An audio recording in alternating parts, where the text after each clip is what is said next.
ವಿಜಯನಗರ ಜಿಲ್ಲೆಯ ಕೂಡ್ಲಿಗಿ ಮತಕ್ಷೇತ್ರದ ಶಾಸಕ ಡಾಕ್ಟರ್ ಎನ್.ಟಿ. ಶ್ರೀನಿವಾಸ್ ರವರು ತಡರಾತ್ರಿಯವರೆಗೂ ನಡೆದ ಐತಿಹಾಸಿಕ ಚಳಿಗಾಲದ ಅಧಿವೇಶನದಲ್ಲಿ ಮಧ್ಯರಾತ್ರಿಯ ಹೊತ್ತಲ್ಲಿ ಕ್ಷೇತ್ರದ ಶೈಕ್ಷಣಿಕ ಪ್ರಗತಿಗಾಗಿ ಅಗತ್ಯವಿರುವ ವಸತಿ ಶಾಲೆಗಳ ಅಭಿವೃದ್ಧಿ ಹಾಗೂ ಕಾಮಗಾರಿಗಳ ಪ್ರಗತಿಯ ಬಗ್ಗೆ ಪ್ರಸ್ತಾಪಿಸಿದರು.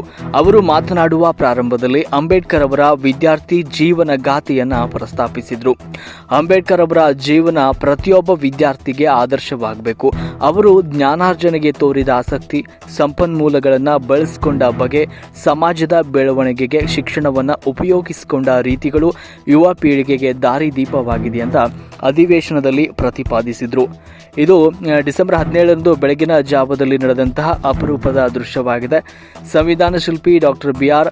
ಅಂಬೇಡ್ಕರ್ ಅವರ ಕಟ್ಟ ಅನುಯಾಯಿಗಳಾಗಿರುವ ಹಾಗೂ ಶಿಕ್ಷಣ ಪ್ರೇಮಿಗಳೂ ಆಗಿರುವ ಕ್ಷೇತ್ರದ ಶಾಸಕ ಡಾಕ್ಟರ್ ಎನ್.ಟಿ. ಶ್ರೀನಿವಾಸ್ ರವರು ಅಂಬೇಡ್ಕರ್ ಅವರು ಹೇಳಿದಂತೆ ಶಿಕ್ಷಣವೇ ಬಹುದೊಡ್ಡ ಶಕ್ತಿ, ಅದಕ್ಕಿಂತ ಮಹಾಶಕ್ತಿ ಬೇರೊಂದಿಲ್ಲ, ಅದು ಕದಿಯಲಾರದ ಸಂಪತ್ತು. ಮಕ್ಕಳಿಗೆ ಆಸ್ತಿ ಮಾಡದಿರಿ, ಮಕ್ಕಳನ್ನು ನಿಜವಾದ ಆಸ್ತಿಯನ್ನಾಗಿ ಮಾಡಿ ಅವರಿಗೆ ಗುಣಮಟ್ಟದ ಶಿಕ್ಷಣ ಎಂಬ ಶಕ್ತಿಯನ್ನು ನೀಡಿ ಅವರೇ ಭವ್ಯ ಭಾರತದ ಬಹುದೊಡ್ಡ ಬೆಲೆ ಕಟ್ಟಲಾಗದ ಆಸ್ತಿಯಾಗಲಿದ್ದಾರೆ.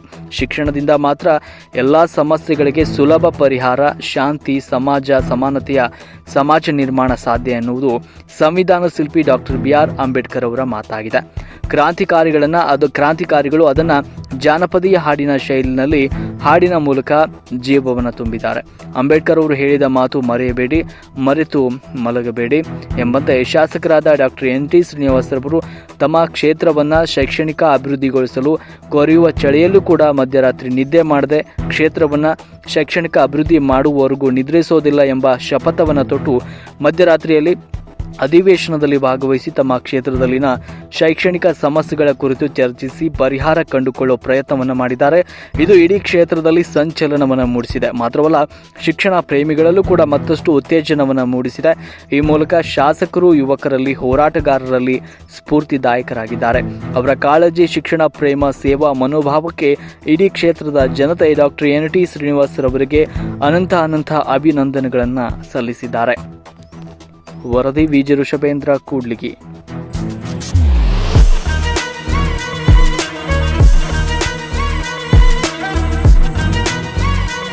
ಡಾಕ್ಟರ್ ಶ್ರೀನಿವಾಸ್ ಎನ್.ಟಿ. ಸನ್ಮಾನ್ಯ ಅಧ್ಯಕ್ಷರೇ, ಅವಕಾಶಕ್ಕಾಗಿ ಧನ್ಯವಾದಗಳು. ಕೂಡ್ಲಿಗಿ ತಾಲೂಕಿನ ಖಾನಾವಸಳ್ಳಿ ಗ್ರಾಮದಲ್ಲಿ ನಿರ್ಮಿಸುತ್ತಿರುವ ಡಾಕ್ಟರ್ ಬಿ.ಆರ್. ಅಂಬೇಡ್ಕರ್ ವಸತಿ ಶಾಲಾ ಕಟ್ಟಡ ಕಾಮಗಾರಿಯನ್ನು ತ್ವರಿತವಾಗಿ ಪೂರ್ಣಗೊಳಿಸುವ ಬಗ್ಗೆ ಮಾನ್ಯ ಸಮಾಜ ಕಲ್ಯಾಣ ಸಚಿವರ ಗಮನ ಸೆಳೆಯಬಯಸುತ್ತೇನೆ. ಅಧ್ಯಕ್ಷರೇ, ಉತ್ತರ ಕೊಟ್ಟಿದ್ದೀವಿ, ಅದ್ರ ಮುಂದೆ ಏನಾದರೂ ಇದ್ರೆ ಕ್ಲಾರಿಫಿಕೇಶನ್ ಕೇಳಿ. ಅಧ್ಯಕ್ಷರೇ, ಇದು ನಾನು 3ನೇ ಸಾರಿ ಅಧ್ಯಕ್ಷರೇ ಕ್ವಶನ್. ಇದು ಹೋದ ವರ್ಷ ಬೆಳಗಾಂ ಅಧಿವೇಶನ ನಂತರ ಇದು 3ನೇ ಸಾರಿ ಕೇಳ್ತಾ ಇರೋದು. ಇಷ್ಟೇ, ಇದು ಕೂಡ್ಲಿಗಿ ತಾಲೂಕು, ವಿಜಯನಗರ ಜಿಲ್ಲೆ, ನಂಜುಂಡಪ್ಪ ವರದಿ ಪ್ರಕಾರ ಅತಿ ಹಿಂದುಳಿದ ತಾಲೂಕು. ಇಲ್ಲಿ ಕೇವಲ 3 ವಸತಿ ಶಾಲೆಗಳಿದ್ದಾವೆ, ಅದರಲ್ಲೂ 2 ಬಾಡಿಗೆಯಲ್ಲಿದ್ದಾವೆ. ಈಗ ಪ್ರೆಸೆಂಟ್ ಇದು ಅಂಬೇಡ್ಕರ್ ಶಾಲೆ ಈಗ ನಡೆಸ್ತಾ ಇರೋಂಥ ಜಾಗ ಇದಕ್ಕೆ ಮುಂಚೆ ಕೋಳಿ ಫಾರ್ಮ್ ಆಗಿತ್ತು ಅಧ್ಯಕ್ಷರೇ. ಅಲ್ಲಿ ಸುಮಾರು ಸರಿ ಆರೋಗ್ಯ ತೊಂದರೆಗಳಾಗಿದೆ. ಇದರ ಸೀರಿಯಸ್ನೆಸ್ನ ಸನ್ಮಾನ್ಯ ಮುಖ್ಯಮಂತ್ರಿಗಳ ಗಮನಕ್ಕೆ ತಂದಾಗ ಅವರು ಇದರಲ್ಲೇ ಕೊಟ್ಟಿದ್ರು ಉತ್ತರದಲ್ಲಿ. ಈಗ ಪ್ರಧಾನ ಕಾರ್ಯದರ್ಶಿಗಳು ಸಮಾಜ ಕಲ್ಯಾಣಕ್ಕೆ ಪೂರ್ಣಗೊಳಿಸಲು ಬೇಕಾಗುವ ಉಳಿಕೆ ಹಣವನ್ನು ನೀಡುವುದು ಅಂತ ಬರೆದಿದ್ದಾರೆ. ಅದಾದ್ಮೇಲೆ ಮತ್ತೆ ರೈಸವ್ರ ಹತ್ರ ಎಲ್ಲರ ಹತ್ರನೂ ನಾನು ಇದನ್ನ ತುಂಬಾ ಸರಿ, ಯಾಕೆಂತಂದ್ರೆ ಎಷ್ಟು ಹಾಸ್ಯಾಸ್ಪದವಾಗಿದೆ ಅಂದ್ರೆ, ಇದು 9 ಕೋಟಿ ಫಸ್ಟ್ ಕೊಟ್ಟಿದ್ದಾರೆ.